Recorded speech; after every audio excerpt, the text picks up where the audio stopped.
Selamat malam sahabat Petra yang dikasihi Tuhan. Malam hari ini, Rema Renungan Malam akan dilayani oleh Saudara Alfonso Alexander dari GKMI Yogyakarta dengan tema Doa Kita dari Sudut Pandang Tuhan, Kolose 4 ayat 2. Mari sahabat Petra, kita menyiapkan hati untuk mendengarkan, merenungkan firman Tuhan. Selamat bersekutu, Tuhan Yesus memberkati. Bagi segenap pendengar, dimanapun dan kapanpun renungan ini diperdengarkan. Tema kita hari ini adalah doa kita dari sudut pandang Allah. Dengan bacaan dari Kolose 4 ayat 2. Kolose 4 ayat 2. Demikianlah firman Tuhan. Bertekunlah dalam doa, dan dalam pada itu berjaga-jagalah sambil mengucap syukur. Bertekunlah dalam doa, dan dalam pada itu berjaga-jagalah sambil mengucap syukur. Inilah firman yang datang pada kita hari ini. Berbahagia kita yang mendengarkan, merenungkan, dan melakukan firman. Amin. Ketika ayat ini muncul di layar atau lembaran kertas,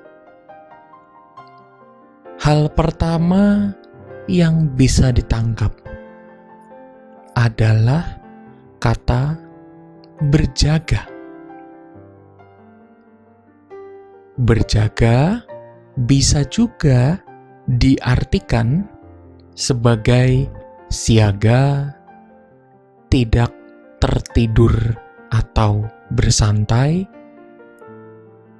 Bisa juga berarti persiapan bagi seseorang untuk menghadapi apa yang ada di depan.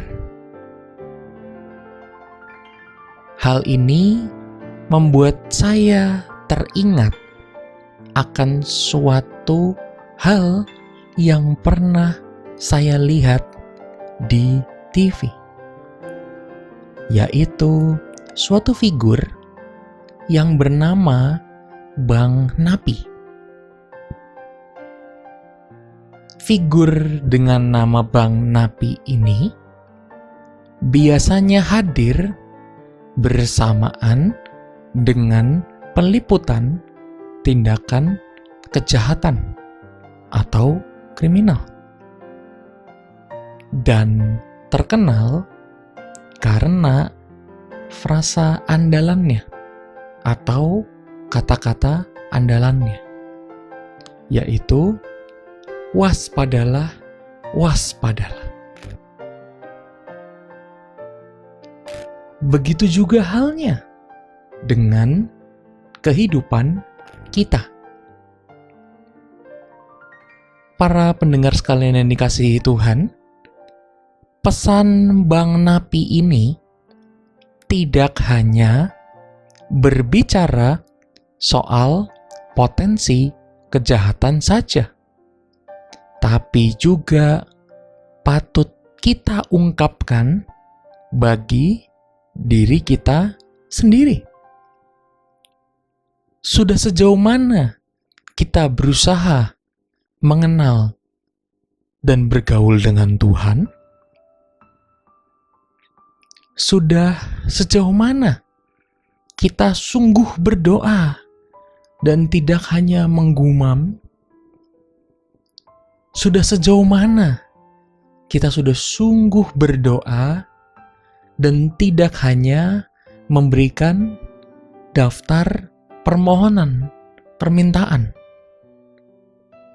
Sudah sejauh mana? Jawaban dari pertanyaan ini yang akan menentukan apa yang selanjutnya kita lakukan. Bagi kita yang sudah memiliki ritme dan hubungan yang dalam dengan Tuhan, perkara doa tentunya bukanlah sesuatu yang akan membebani diri dengan sangat. Bagi kita yang masih berjuang, terdapat hal kedua yang dapat menolong, yaitu apa? Yaitu bertekun. Bertekun menjadi hal kedua bagi kita sekalian pada saat ini. Mengapa? Sebab penting bagi kita untuk mengakui bahwa hidup kita ini tidaklah mudah dan tidak juga semakin mudah.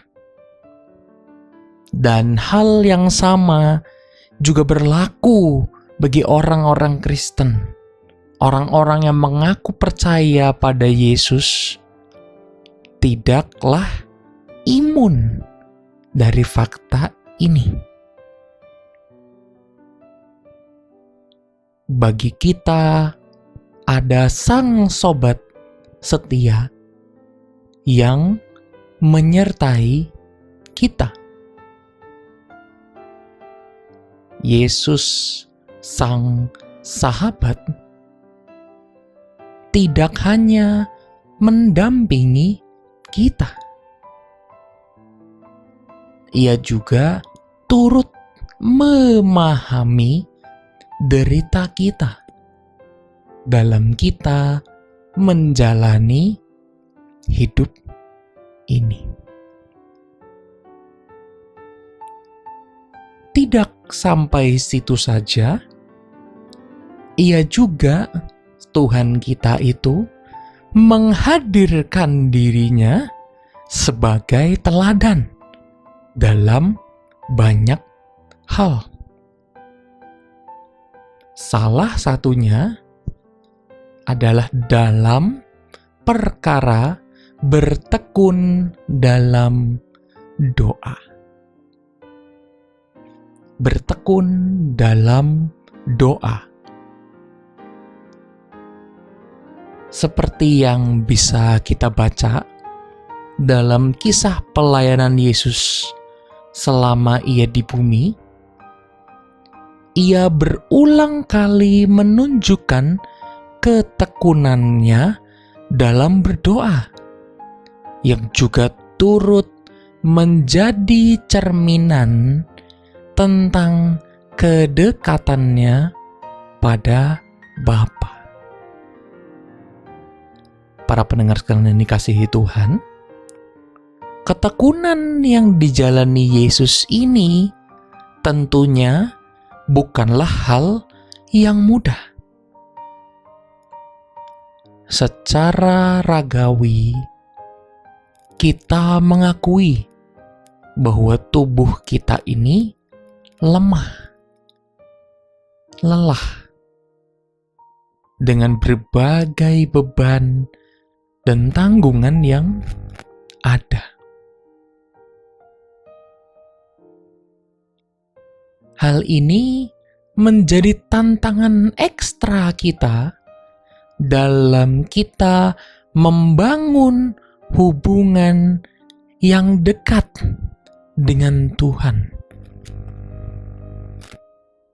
lewat praktik-praktik rohani kita, termasuk berdoa. Tentunya kita bisa juga membayangkan seseorang berjaga untuk berdoa, tidak tidur, tapi kemudian ia mulai merasakan kantuk yang nyata. Entah karena sebelumnya ia sudah bekerja dengan giat dan lain sebagainya. Hal yang sama juga bisa kita lihat dalam peristiwa dalam pelayanan Yesus selama ia masih di bumi. Ketekunan yang diteladankan Yesus juga patut untuk kita tiru. Dan doa kita sebagai orang percaya akan semakin lengkap dengan hal ketiga dan terakhir, yaitu mengucap syukur.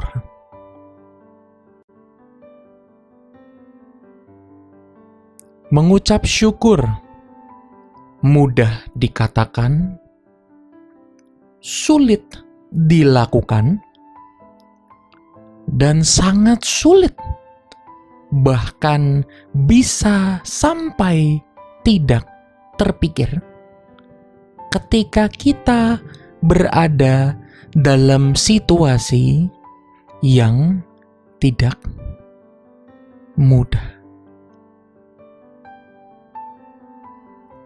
Tidak jarang ketika kita menghadapi suatu masalah, yang langsung kita lakukan adalah langsung menghadapi masalah itu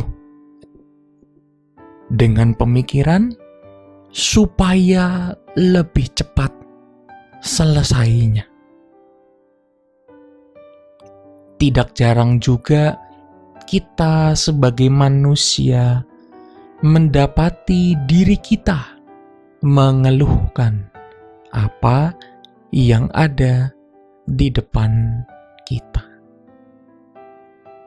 Dan itulah realitanya yang kita jalani, yang kita juga hidupi. Hanya saja para pendengar sekalian yang dikasihi Tuhan, penting bagi kita untuk ingat mengucapkan syukur kepada Tuhan. Dan lebih lagi melakukannya. Karena pada kita masih ada hal-hal yang Tuhan berikan. Kita kemudian sadari bahwa ternyata di tengah-tengah masalah itu, di tengah segala kesulitan yang ada, ternyata hadirnya Tuhan itu sungguhlah benar. Lewat hal-hal yang bisa saja kita pandang dengan remeh. Dan ketika hal itu sampai kepada kita, para pendengar sekalian yang dikasihi Tuhan, kita kemudian mendapati, kita kemudian juga turut memeriksa diri bahkan. Kita kemudian melihat, oh, saya kalau berdoa selama ini ternyata lebih mirip daftar permohonan. Mirip seperti daftar belanja. Ada hal-hal yang harus beres dan lain sebagainya. Ada juga yang akan turut menyadari, oh ternyata selama ini saya berdoa isinya hanyalah komplain saja, hanyalah protes saja.